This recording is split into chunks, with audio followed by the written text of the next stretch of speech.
കഴിഞ്ഞ ആഴ്ച ജോലി കഴിഞ്ഞിട്ട് വൈകുന്നേരങ്ങളിൽ എൻ്റെ മെയിൻ പരിപാടി എന്ന് പറഞ്ഞിട്ടുണ്ടെങ്കിൽ ഓരോ കടകളിൽ കയറി ഇറങ്ങുന്നതായിരുന്നു. അങ്ങനെ സൂപ്പർ മാർക്കറ്റും ഹൈപ്പർ മാർക്കറ്റും ബഡാ ബസാറും ഒക്കെ മാറി മാറി കയറി ഇറങ്ങി വില താരതമ്യേന കുറഞ്ഞ സാധനങ്ങൾ നോക്കി എനിക്ക് ആവശ്യമുള്ളതെല്ലാം ഞാൻ വാങ്ങിക്കുമായിരുന്നു കേട്ടോ. അടുക്കളയിലേക്കും റൂമിലേക്കും ഡൈനിങ് ഏരിയയിലേക്ക് വേണ്ട സാധനങ്ങളൊക്കെ തന്നെയായിരുന്നു കേട്ടോ മെയിനായിട്ട് വാങ്ങിച്ചത്. ഇതൊക്കെ എന്തിനാണ് വാങ്ങിച്ചതെന്ന് ചോദിച്ചിട്ടുണ്ടെങ്കിൽ ശനിയാഴ്ച ഞങ്ങൾക്ക് വീട് വെഞ്ചിരിപ്പാണ് കേട്ടോ.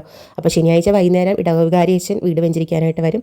തൊട്ട് പിറ്റേ ദിവസം ഞായറാഴ്ച ഞങ്ങൾക്ക് ഗസ്റ്റും ഉണ്ട്. അപ്പോൾ ഇങ്ങനെ ആരെങ്കിലുമൊക്കെ വരുന്ന സമയത്തോ അല്ലെങ്കിൽ എന്തെങ്കിലും ഫംഗ്ഷൻസോ പരിപാടികളൊക്കെ വരുമ്പോഴാണ് കേട്ടോ ഞാൻ വീട്ടിലോട്ടുള്ള സാധനങ്ങളൊക്കെ വാങ്ങി. വീട്ടിലോട്ടുള്ള സാധനങ്ങൾ എന്ന് പറഞ്ഞിട്ടുണ്ടെങ്കിൽ പുതിയ ബെഡ്ഷീറ്റോ അതുപോലെ കിച്ചണിലോട്ടുള്ള പാത്രങ്ങളോ അങ്ങനത്തെ സാധനങ്ങളൊക്കെ. അപ്പോൾ ശനിയാഴ്ച വൈകുന്നേരമാണ് അച്ഛൻ വീട് വെഞ്ചിരിക്കാനായിട്ട് വരുന്നത്. അന്നത്തെ ദിവസം രാവിലെ ഞാൻ ക്ലീനിങ് തുടങ്ങിയായിരുന്നു കേട്ടോ.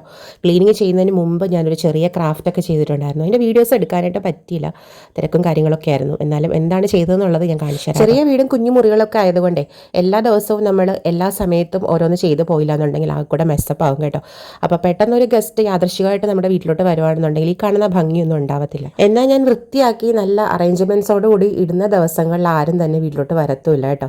എന്തെങ്കിലുമൊക്കെ പാളിച്ച പറ്റി എവിടെയെങ്കിലുമൊക്കെ ശ്രദ്ധിക്കാതിരിക്കുന്ന സമയത്തായിരിക്കും യാദൃശ്ചികമായിട്ട് നമ്മുടെ വീട്ടിലോട്ട് ഗസ്റ്റ് വരുന്നത്. അതെനിക്ക് ഒരുപാട് സ്ട്രെസ് ഉണ്ടാക്കുന്ന കാര്യമായിരുന്നു പണ്ടൊക്കെ. പക്ഷേ ഇപ്പം ഞാൻ അങ്ങനെയല്ല. നമ്മുടെ വീട് നമുക്ക് സൗകര്യമുള്ളപ്പോൾ ഒതുക്കും പെറുക്കും, നമ്മൾ അറേഞ്ച് ചെയ്ത് വെക്കും, ഭംഗിയാക്കും. ദിവസവും ജോലിക്ക് പോകുന്നവരും എന്തെങ്കിലുമൊക്കെ ഹെൽത്ത് ഇഷ്യൂസ് ഉള്ളവരൊക്കെ എങ്ങനെയാണ് ദിവസവും നമ്മുടെ വീട് ക്ലീൻ ചെയ്ത് എല്ലാം ഇരിക്കുന്നിടത്ത് തന്നെ ഇരിക്കണം എന്ന് വാശി പിടിക്കാൻ പറ്റും. വിഷയത്തിൽ നിന്ന് ചെറുതായിട്ട് തെന്നി മാറിയോ എന്നൊരു സംശയം. ബൈ ദ വൈ ഈ കാണുന്ന പൂവുകളാണ് കേട്ടോ ഞാൻ ക്രാഫ്റ്റ് ചെയ്തു എന്ന് പറഞ്ഞു. കണ്ടെപ്പോഴോ വില കുറച്ച് കിട്ടിയ കുറച്ച് തുണികൾ പിൻട്രസ്റ്റിൽ കണ്ട പൂവിൻ്റെ ഒരു റെഫറൻസ് വെച്ചിട്ടാണ് കേട്ടോ ചെയ്തത്. പിന്നെ ചുള്ളിക്കൊമ്പും മുട്ടത്തോടും മദ്യക്കുപ്പിയൊക്കെ നമ്മുടെ വീക്ക്നെസ് ആയതുകൊണ്ട് എപ്പോഴും നമ്മുടെ കയ്യിൽ സ്റ്റോക്ക് ഉണ്ട്. അപ്പോൾ ഇങ്ങനെ എന്തെങ്കിലും സ്വന്തമായിട്ട് ചെയ്തൊരു ഡെക്കോർ ഐറ്റം വീട്ടിൽ ഉണ്ടാവണം എന്നുള്ളത് എനിക്ക് നിർബന്ധം. വീട് വെഞ്ചിരിപ്പ് കഴിയുമ്പോഴത്തേക്ക് അച്ഛന് എന്തെങ്കിലും ഒരു ചെറിയ റിഫ്രഷ്മെൻറ്റ് കൊടുക്കണം എന്നുള്ള ആഗ്രഹം കാരണം ഞാൻ പതിവിൽ നിന്ന് ചായയും കടിയും എന്ന ആ ഒരു കൺസെപ്റ്റിൽ നിന്ന് ഞാൻ സൂപ്പാണ് കേട്ടോ ഉണ്ടാക്കിയത്. നല്ല ചൂട് സൂപ്പ്, അതായത് മഷ്റൂം ചിക്കൻ സൂപ്പും അതുപോലെ തന്നെ നല്ല ചൂട് കട്ട്ലൈറ്റുമാണ് നമ്മൾ കരുതി വെച്ചിരുന്നത്. അപ്പോൾ ക്ലീനിങ് കഴിഞ്ഞു, അറേഞ്ച്മെൻറ്റ്സ് കഴിഞ്ഞു, അങ്ങനെ എല്ലാം കഴിഞ്ഞതിന് ശേഷം നമ്മൾ കുന്തിരിക്കയൊക്കെ പുകയ്ക്കുകയാണ് കേട്ടോ. അപ്പോൾ അമ്മച്ചിയാണ് കുന്തിരിക്കയൊക്കെ എനിക്ക് ഇട്ട് തന്നത്. ഞാനിങ്ങനെ റൂമിലും പുറത്തും ഒക്കെ കൊണ്ടുനടന്ന് പുകച്ചു. ദൈവം അനുഗ്രഹിച്ച് മഴയും വെള്ളക്കെട്ടും ഒന്നും ഇല്ല കേട്ടോ ഈ ദിവസങ്ങളിൽ. അച്ഛൻ വരുന്നതിന് 1.5 മണിക്കൂർ മുമ്പ് ഞങ്ങൾ എല്ലാവരും ഒന്ന് ഫ്രീ ആയി കേട്ടോ.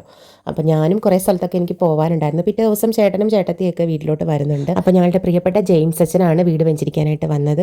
വീട് വെഞ്ചിരിക്കുന്ന പ്രാർത്ഥനകളൊക്കെ ചൊല്ലി അച്ഛൻ വീട് വെഞ്ചിരിച്ചു കേട്ടോ. അപ്പോൾ ഇന്നത്തെ വീഡിയോ ഇത്രയുള്ള. അടുത്ത വീഡിയോയിൽ വീണ്ടും കാണാം. നമ്മുടെ ചാനലിന് സബ്സ്ക്രൈബ് ചെയ്ത് സപ്പോർട്ട് ചെയ്യാനും ലൈക്ക് ചെയ്യാനും മറക്കരുതേ.